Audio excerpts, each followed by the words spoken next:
Yes, mtazamaji wa Masters TV, tunaendelea kuwakilisha vyema Pentecoste yetu ilivyopita. Hapa tupo tu pale kama nilivyokuambia. Golgotha Church pale ilifanywa promote sana na ndugu Gatuso Anyanga pamoja na mzee wake Echiba Samaki.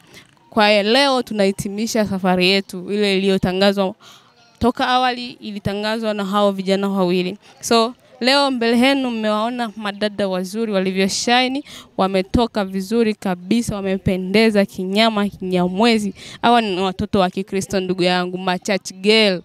Unaona? Hawa hapa tunapiga nao story 1 2 3 ili tujue wametoka wapi na wanaenda wapi. Habari zenu? Nzuri. Uko sawa? Mimi niko poa. Mwimbaji kabisa. Mwimbaji. Okay, vizuri. Na wewe habari yako? Ni nzuri. Uko poa? Ndio. Kwa majina? Uwezo Juma. Uwezo Juma. Mwimbaji? Yes. Okay. Natamani nijue jina lako dada. Mimi kwa majina naitikaka kwa Esther Maua. Esther Maua. Mwimbaji wa kwaya ya Umoja Kwaya. Ya kwaya. Vizuri sana. Mmependeza sana. Tena sana, mnatisha sana. Asante, ila na gharama pia imechangiza. Gharama tumetumia kupitia mdhamini wetu Master, kama mnavyomjua Master TV. Amegharamia mpaka tufikie viwango vya kupendeza namna hii. Okay, vizuri. Ulisema jina nani tena? Kwa majina mimi naitwa Esther Maua. Okay, Esther. Binti Esther. Wewe ni binti wa Kikristo, si ndio? Ndio. Unafanya vizuri. Ndio. Okay. Esther, ulizaliwa kwenye familia ya Kikristo au ulikuja kuwa mwongofu baada ya injili kupigwa? Mimi nimezaliwa katika familia ya Kikristo. Mamangu Mkristo, babangu hivyo pia Mkristo. Ulizaliwa, ulikuta baba na mama ni wa Kristo. Ina maana haujafanya gharama yoyote kumfuata Kristo. Ni vile tu ulizaliwa na ukafuata ile imani ya wazazi, si ndio? Ndio. Ila katika hilo pia kuna changamoto zake, si ndio? Unaishi kule mtaani sio kama wale wengine, sivyo? Ndio. Hivi ni kitu gani ambacho unakaaga mtaani ukikiona kwa watu wengine wewe unakuwa na kitamani lakini unaona dini haijaruhusu nifanye hivi? Kwa vile kama mimi mwanadamu huaga naona mengi, sijui suruali, sijui vile vimeshi, lakini wakuja kuangalia desturi ya kanisa letu haijaruhusu, ila utamani tu kiroho, ila kimazingira yangu mimi havinifai kwa maana mimi ni Mkristo. Ila maana ukiona mtu amevalia suruali, amesuka, wigi zimepiga hadi huko chini unawaga, yani uwaga unatamani, si ndio? Ndio, waga unatamani kama mimi mwanadamu, ila na sitamani kivile. Sawa, Bi Esther, sasa hivi wewe ni binti ambaye unatazamia kwenda kuwa mke wa mtu, si ndio? Ukifika kwa mmeo, afu mmeo akiruhusu ufanye hivyo vitu, uko tayari kufanya hivyo vitu? Kama mimi kwa upande wangu, kimfano naolewa. Na nikiolewa kule nenda kwa mazingira ya mme. Nikikuta ni msanii, kwa sababu ya kuzuia ndoa, ya kulinda ndoa, huaga najitolea. Naweza nikachukua maamuzi ya mme, lakini kwa roho yangu mimi siwezi kutumika hayo. Ulisema kwamba uende ukamkuta ni msanii, ina maana kwenye ndoto zako umedhamiria kufanya hivyo, kuwa mke wa msanii, wewe mama mwinjilisti? Hapana, yani mimi ndoto zangu huwa natamani niolewe na Mkristo ambaye anapiga gita, sijui mambo kama hayo Kristo. Okay, dada, ulisema Uwezo Juma. Uwezo. Dada Uwezo, wewe ni mwimbaji, si ndio? Lakini tukiachilia mbali uimbaji, ni kazi gani ambayo ukiwa kanisani unatamani uifanye? Mimi sitamani kazi yote ile tofauti na kuimba tu. Yes. Okay. Leo tuko kwenye mkutano, si ndio? Itangazwe pale juu kwamba Uwezo sasa hivi atakuwa ni pasta wa kanisa la Golgotha. Nitalazimika kufanya kwa sababu amenitengua. Yes. Okay, poa. Katika maandiko ni kitabu gani ambacho ukikisikia kinakufurahisha zaidi? Kitabu. Alafu kama wewe unafanya doria, ukakutana na polisi anafanya doria, utaelewana. Yaani Hapo sasa ndio kuna shida. Kwa hiyo vyote vinafurahisha au vipi? Vyote vinanifurahisha. Okay, Uwezo. Sasa hivi kwenye engo zetu hizi kuna changamoto nyingi sana. Hususan kwa sisi ambao tuseme ni Wakristo Kuna baadhi ya mavazi tuseme ni gauni, ni nzuri. Lakini zinakuwa zina tight, zina mpasuo, sijui nini. Hivyo vitu vinakuvutia? Vinanivutia kwa sababu mimi ni mwanadamu, natamani vitu vingi. Lakini kwa nini haufanyi? Sifanyi kwa sababu ya dini ambayo naingia na sitamani vitu vya hivyo hivyo. Okay. Nyote hapa mmelalamika dini. Sawa. Swali langu la kwanza kuhusu dini. Hivi mwanamke kufunika kichwa ni halali au ni desturi ya dini? Mwanamke kufunika kichwa ni desturi ya dini. Kwa jinsi ninavyoelewa, naona kwa upande wangu ni desturi ya dini. Okay, vizuri. Kwa kuwa mmeamini ni desturi ya dini, acha iwe hivyo.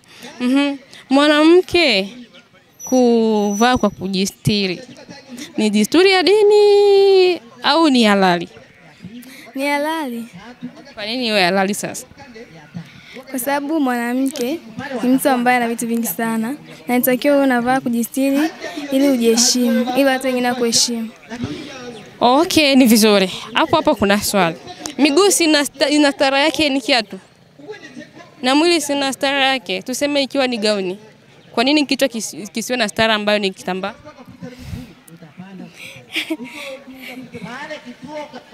Kichwa kisiwe na stara yake kama kitambaa.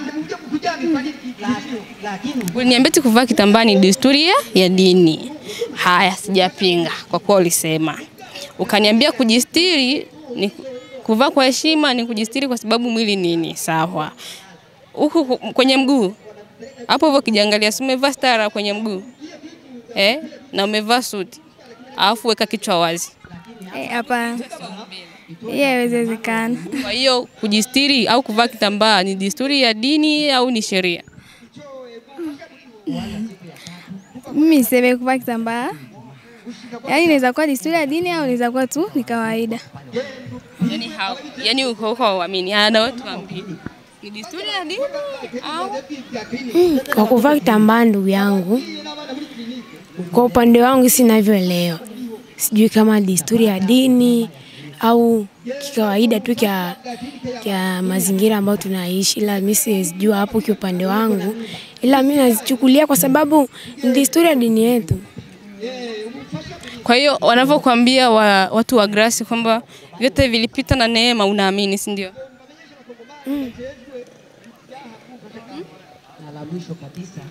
Wakija tu sasa hivi hapa watoe injili yao afu wakwambie, kwa nini mkae mmefungwa hivyo, vimepita na neema, unaamini, si ndio? Hapana. Okay, poa. Haya ni mambo ambayo yanatusumbua sana sisi watu wa Pentecost. Ni kitu ambacho tunakuwa tunajijengea eti kwamba tunanyanyaswa. Lakini sio kweli, hatunyanyaswi. Kwa sababu ingekuwa ni manyanyaso, hata Uislamu wasingekuwa nafanya vile, si ndio? Lakini ni sheria. Yaani ni kanuni kabisa, kwa sababu hata mguu una stara yake. Langu la mwisho ambalo linasumbua sana sasa hivi ni kuhusu uvaaji wa wanawake sisi. Ile mishono yetu. Ile mishono ukiambiwa umeshona vibaya, wanakuwa wanakosea au vipi? Wanakaa wamepatia, kwa maana wanaona kisi nguo ambayo imekushika. Sasa kwa nini ufanye hivyo? Nimefanya hivyo kwa sababu nimependa tu. Umependa. Mkristo kama Mkristo, si ndio umependa?